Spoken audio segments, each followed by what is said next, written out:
everybody, and welcome to the second episode of Ordinary Talk with a Twist. I am Laura. Oh, shoot! I was going to remember this week. Here we go. Yes, you didn't.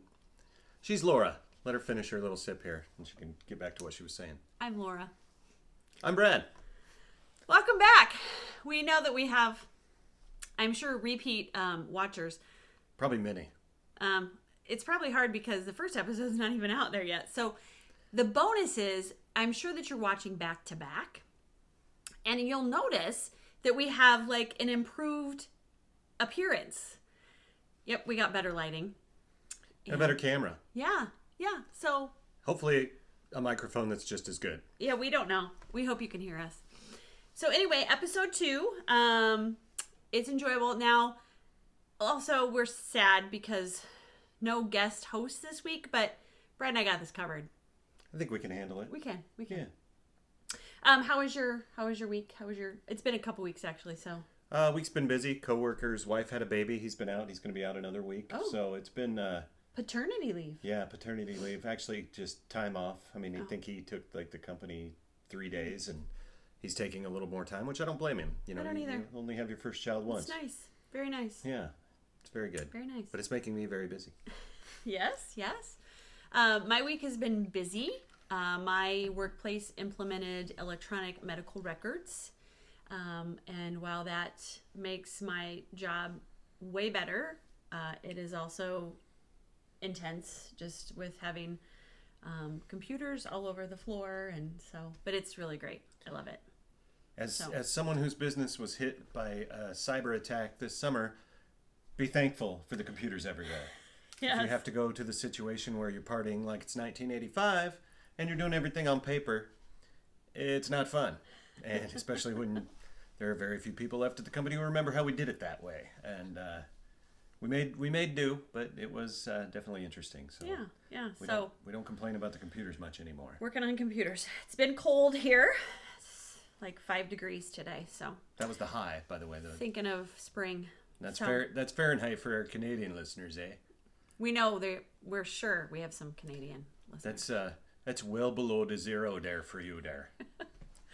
All right. As you know, Ordinary Talk with a Twist is a light, refreshing discussion about a healthcare topic while we enjoy a refreshing beverage.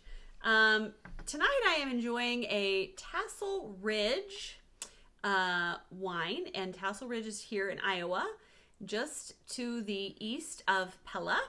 And this is called Red, White, and Blue, and it's lovely. It is a lovely little red number. Yeah, in my Hawkeye glass. Go Hawks. And Brad? Go Hawks. I am having in Mexico what is sometimes known as the working man's drink, the bastard brother to the margarita, the Paloma.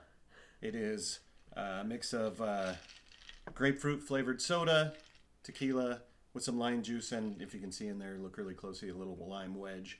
I didn't really want to perch it on the end of this glass. Since it's a working man's drink, I put it in what I perceive to be a working man's glass. But it's a tasty little number. Yeah, lovely. Not very strong. Cheers. I'm training her. I got it. She's got it. It's good. Okay. Last week we discussed New Year's resolutions, and I kind of talked to some friends of mine about our vlog, even though it's not posted, but I promise it will be. And they said, "Oh, I think those are stupid. I don't do them." Did you talk to anybody about her? Yeah, a lot of people felt the same way. They don't. Some people do them, but they're not. They've already fallen off of the wagon on a lot of them. You know, we're almost 3 weeks into the year. Yeah. So they've kind of fallen by the wayside on some of them. Right. Yeah. Not everybody. I know some of the people. Just they made a resolution to be more active, or right. Maybe they, the ones I like are people make a resolution not to deny themselves of things, but to do more. Mm-hmm. Last year, I said, I sometimes make them whatever. Last year, I decided to say yes to more things. It seems like a mistake now in some respects, but I'm still doing it. And, I don't just turn things down because I don't want to do them. I let myself get put out of my comfort zone and try a few more things that I normally would say no to. So we still want your comments about the New Year's resolution episode, and we will discuss those since, again, that is my fault in not getting that posted. So I promise. So moving right along, it is time for, because we don't have viewer comments, that's why we're moving ahead. We're ready for, bam. The bad dad joke. The bad dad / Brad joke of the episode. Okay, so a weasel walks into a bar. And the bartender says, well, this is different. We've never had a weasel in the bar before. I'm kind of excited. What do you want? Pop, goes the weasel. Lovely. I promised they would be bad. So. I can tell you I've seen several weasels in bars before. I made my own joke. I may have been one of those weasels in the bar. Not at the same time she was there, but... No. Okay. So, our topic for today, January, is influenza. And I actually searched and Brad searched for somebody who would want to come on the show and talk about having influenza. And I'm really actually happy to say that we struggled in finding somebody that we knew who has had influenza this year. Which is great. Because yeah. honestly, I don't know if I wanted them on if they were just getting over it. They might still be contagious. Right. I'm actually thrilled that we couldn't find somebody who was like, oh, pick me. So I have obviously worked in healthcare for a long time. I've had a flu shot for at least 25 years and truly believe in the power of them and truly believe that you build immunity for every flu shot that you get. And that's maybe all the people that I hang out with. But we know right now the flu activity in Iowa is pretty good, pretty running high. Ramping up. So we kind of wanted to talk about influenza and maybe some of the myths, maybe some of the things that people like to talk about with influenza, but certainly that it is a deadly virus and that it's out there right now. So what are your thoughts on influenza, Brad? Well, something you just touched on that people sometimes scoff, and people ascribe the word flu to a lot of things. Like they say, oh, I have a stomach flu. Right. I have, whatever, some other kind of flu. You don't have a stomach flu. The flu is a respiratory virus. The flu it's not like a bad cold. It is like a cold on every steroid known to man and then pumped up with major doses of testosterone. I have had the flu. I've had colds. I can function with a cold. I can go to work. I can do my thing. I take some throat lozenges. What about the man flu? I don't get the man flu. I know people who do. When I've had the flu, I've been very ill. I've been sequestered to my own little space in the house. I'm hoping to buck the trend in 2 years from now. I have had the flu the last 2 Winter Olympics, which has been nice. Being trapped in a room with only basic TV, like over-the-air TV, and being able to get NBC, I've been able to watch at least something different. I would like to say entertaining. Not always the case. Not always the case. But at least different. You would think the luge would be fun to watch for 5 hours. It's not. It's people just trying to kill themselves on a sled. So the flu is horrible. I remember the first time I actually got the flu was at my job in microbiology, making veterinary vaccines, wearing a full Tyvek bodysuit to protect basically the product from me. Absolutely. And had no symptoms when I put the suit on. And 45 minutes I wear the suit for about 45 minutes of this procedure. And about 15 minutes in, I got what I think is known in the medical profession as ague. Chills, fevers, sweating uncontrollably. The suit is impervious to liquid. It's supposed to be breathable. Not really. It's hot. I literally had cups of sweat pouring out of my elastic sleeves when I took it off. I finished what I was doing because there was no good way to stop without ruining the product. Somehow managed to squeak through that and drive home feeling just miserable. And then literally was laying in bed for 3 days and another probably 4 or 5 to fully recover from it. Sure. And from what I hear from some people, that's kind of fast. Yeah. Sometimes it takes people 2 weeks to recover from the flu. So let's hit the high points. The flu is truly a respiratory virus, and it comes on suddenly. We hear people talk about they feel like they've been hit by a truck, so to speak, but every part of their body hurts. I've had children tell me that their eyelashes hurt. I'm not exactly sure how that feels, but I think that may be related to more eye pain than anything. You do have a fever. 9 times out of 10, You do have a fever with the flu. However, I will preface that and say that people that have had influenza vaccines sometimes may not have an elevated temperature. And that's another thing that she just touched on that's important. Getting the flu vaccine does not mean you won't get the flu. Absolutely. The flu mutates at a very high rate, and it is oftentimes, the vaccine doesn't protect, or you get a type of flu that you weren't vaccinated for. Right. However, we're jumping all around, but that's okay. When you get the flu vaccine and maybe you got a flu strain, your symptoms are less severe. True. You have less consequences, and you have lower rates of hospitalizations and or mortality, meaning AKA death. So you may start this out by thinking, holy cow, I have the worst cold of my life, body aches, runny nose, coughing, the fever. But what you really might have is true influenza. And I love what you said, that people go, oh, I have the flu, and they come in and they go, oh my gosh, I've been throwing up for 3 days. Public service announcement, that is not influenza. We Right. don't vaccinate against vomiting. You might have had something bad, and I wish you wouldn't have come to work Right. for a couple more days, because I don't want to puke for 3 days either. Right. But Exactly. you could have had, like, I don't know, a norovirus or something else, or any of the myriad of bacterial infections that people can get. Right. But Yes. not the flu. So, unfortunately, influenza is not treated with a antibiotic. No amounts of antibiotics that I'm going to give you is going to make your influenza go away. Sometimes we can give you antivirals, but those are suggested for a few population groups. The very, very young, the very, very old, and those that are immunocompromised. So folks who are getting cancer treatments or have special or certain illnesses. And so, Would autoimmune diseases fit into that? potentially, yeah. And everybody is looked at individually. There's no cookie cutter. Pregnant women certainly are categorized in that antiviral group. And certainly, the CDC changes the vaccine every year to kind of meet what was there last year. And recommendations change every year as far as maybe antiviral treatment.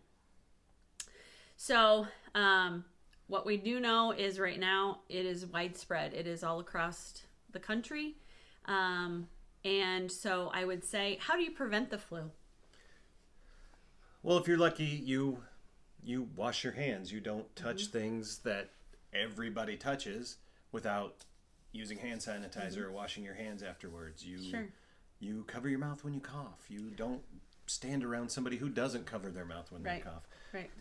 Despite that, the things you can do to prevent the transfer of a disease like that or a virus, you can do everything, and you may still get the flu. I remember from when I was in college, which was a very long time ago, one flu virus makes it to your nasal mucosa, so the mucous membranes of your nose, can give you the flu.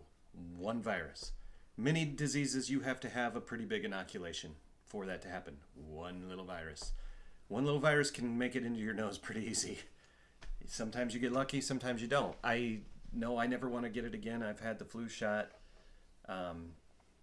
Probably I started getting it in college, and then I stopped because you cannot get the flu from a flu shot. We were getting there, but good job. You can get a reaction from a flu shot. If it's one that has an attenuated or weakened virus in it, you can get a little sick. And I had never had the flu before, and I felt terrible for one day. And I thought, no, last time I got the flu shot, it gave me the flu. No. You're building an immune response. But that is very uncommon that it does that to someone. Usually you get the flu shot, you may have a little swelling, a little pain bump where the shot went in, because your body's immune system is attacking things that it thinks are interlopers, and it's causing you to swell up a little bit. Interwhoers? Interlopers. Invaders. Something like that. Sounds like a video when the game. Huns sacked Rome, they were the interlopers, the invaders. Never mind. Okay. But it goes away in a day. Right. And then you hopefully don't get the flu. You don't feel better afterwards. So.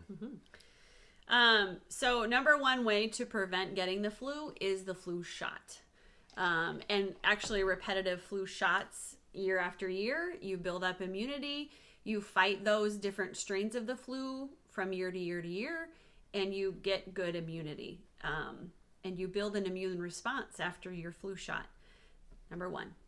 And it's a good thing to remember. The immune system in any organism, it, for lack of a better term, has a memory. Mm-hmm. If you've given it a vaccine, it, for a time at least, will remember that vaccine. So. And it used to be that we would get a flu shot and then they would say, oh, that lasted you for 6 months. But now research has shown that that flu shot lasts a whole year. And so I get my flu shot at the end of August, not even anywhere near peak flu season. Yeah. So that's giving me plenty of time to build that immunity. And that's the other thing, knowing we were talking about this, I did a little reading. The flu season is actually, according to the CDC, October to May. Now, most people think it's a winter thing. And, well, yes, it peaks in the winter months. And the main reason for that is we are trapped inside with other people all the time. Nobody's going outside. Right. We're not getting any fresh air into the buildings because it's cold outside, at least in this part of the country. Right. It's actually significantly colder here than it was in Anchorage, Alaska today. I know they're on the ocean. 29 there, -5 when I woke up today. That's Fahrenheit. I could do the math, but that is very stinking cold. I don't want to do the math. I'm drinking. Yeah, same. I know that Fahrenheit and Celsius are the same at -40. So until then, Fahrenheit is much colder than Celsius. That was too much brain power. Anyway, also prevention of flu, good hand washing. We talked about that already. And, covering coughs, not like this, but in the crook of your elbow. Staying away from those who are sick. And then if you're sick, staying away from those who are immunocompromised or the very young, the very old. Currently where I work, we have kind of a recommendation that if you're not a critical visitor, so immediate family members, if you're just like, oh, hey, let's go visit the neighbor Joe in the hospital, they're like, nope, stay away. There's too much stuff going around. So they've actually put kind of a ban on visitors. So I think that's great. I agree. Don't be coming in, and because that just is spreading all of these illnesses around. So very good. How do you get tested for the flu? If you feel like crud, you've got this fever and your body is aching and headache and you're coughing, runny nose, do you know how you get tested? I do, because I've had it done. You go to a doctor, an urgent care clinic, or the emergency room, and they stick a swab in your mouth, hit you in the or in your nose. They did it in my mouth. I hacked a loogie on it, and they went, well, that's a big enough sample. And then they put it in a petri dish or something, and they send it off somewhere, or I don't know, maybe it just reads it right away. Oh, it reads it right away. There's a little reaction. Yep. It turns pink if you get the flu. They put it in a little tube. If the flu's there, there's antibodies to the flu in there, and it turns it pink. Or maybe it's a different color now. I don't know. I don't work in healthcare, but it tells you that you have the flu. They can tell you immediately. Yeah. And they did. Yeah. So the flu swab in your nose is not pleasant, but it is a fast result. No, we do not get your brain cells. I want you to know that. It may feel like we got your brain cells, but I promise. It also may feel like you were sick for a while. Like I had a little bit of runny nose. I wasn't getting better. And then all of a sudden you may have gotten worse. Like you did get a fever, or you got worse. And that, you got maybe a virus and then your body was compromised, which makes you a good host for influenza. So just because you may have gone to the doctor first and they were like, oh, hey, you got a good old virus, plain old virus. But if you get worse, like develop a temperature, we do say, go back, have a test, get re-seen, because you may have influenza then. So on that note. And I sure hope you don't. We do. We certainly do. So treatment again. Treatment is kind of reserved for those people who, might need it. The very, very old, high risk for flu complications. They may recommend an antiviral drug. Those antiviral drugs are kind of expensive. Your insurance might not cover them, and they actually have side effects of their own. So, but certainly, if you get sick, stay home. Brad doesn't want you at work. Yeah, nor does Laura. She doesn't really get a choice. She works around sick people all day. We'll gown up, put a mask on. But yeah, that's one of my biggest pet peeves is when somebody is visibly ill, coughing, sneezing, feels terrible, and they dragged their sorry rear into work. to be patient zero in a work-wide epidemic. I don't need you there. We can figure out a way to do the work without you. You're not that critical. Right. I promise. No matter what you may think, you're not.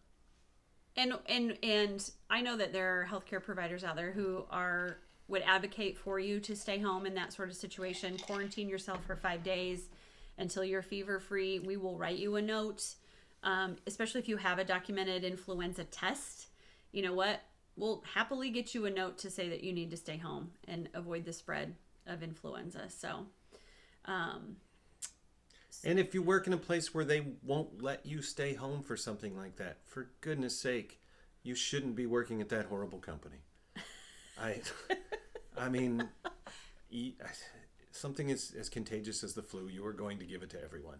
Food service workers, do not go to work. Do not fix my meal. I don't want you coughing on my food. Nobody does. And there's no amount of guilt that could drag you in there. Please don't do that. Agreed. The last thing you want. Right. Yeah. So just one last in kind of summary, the CDC estimates there have been at least 13 million illnesses, 5.9 million medical visits, and they're going to estimate about 6,600 deaths from influenza alone this year. So far. Yep. That's the thing people don't realize. The flu kills almost 40,000 people every year. Yeah. So that's really scary. So please, it's not too late to get an influenza vaccine. Find one, get one. Go to your primary healthcare provider. If you don't have a healthcare provider, every Hy-Vee, if you don't have Hy-Vee, I know you're going to listen in California, and California doesn't have Hy-Vee. Pharmacies, grocery stores, public health departments have flu vaccines. They do. Get one. And in many of those places, they're free. Or they're very modestly priced. Yep. So please get your flu vaccine. If you develop a temperature, cold-like symptoms, take care of yourself. Get to the doctor. Have a test. Stay home. Hydrate. Most important thing. Mm-hmm. Fluids. Mm-hmm. And there are some other myths. We talked about some myths. Not necessarily like this. No, this will not hydrate you. No. But I don't have the flu, so... I don't either. Bottoms up. Some other myths about the flu. They say feed a cold and starve a fever. Well, that's silly. You need to get fluids in. Right. You may not have an appetite because of your illness, but poor nutrition is not going to make you feel better in anything in the world. Yep. Not eating is not going to make you feel better. You need to try to get something down for your body to use as fuel. Right. Yep. But that doesn't mean you're not going to lose weight if you get the flu. Right. It's hard to eat. You don't feel like it's the last thing you want to do. So we've kind of talked about the flu vaccine. You cannot get the flu from the flu vaccine. It's a dead virus. You build an immune response. Let's see, what other myths can we... Going outside without a coat on, or being cold, or having wet hair when you go outside, or going outside without shoes on in the winter does not give you the flu. It may suppress your immune system and make you more susceptible to the flu. What gives you the flu is the flu. Is the virus. You've been exposed to a virus. And the cold has very little to do with it. It's being confined in spaces. That's why people get it in the winter in this country.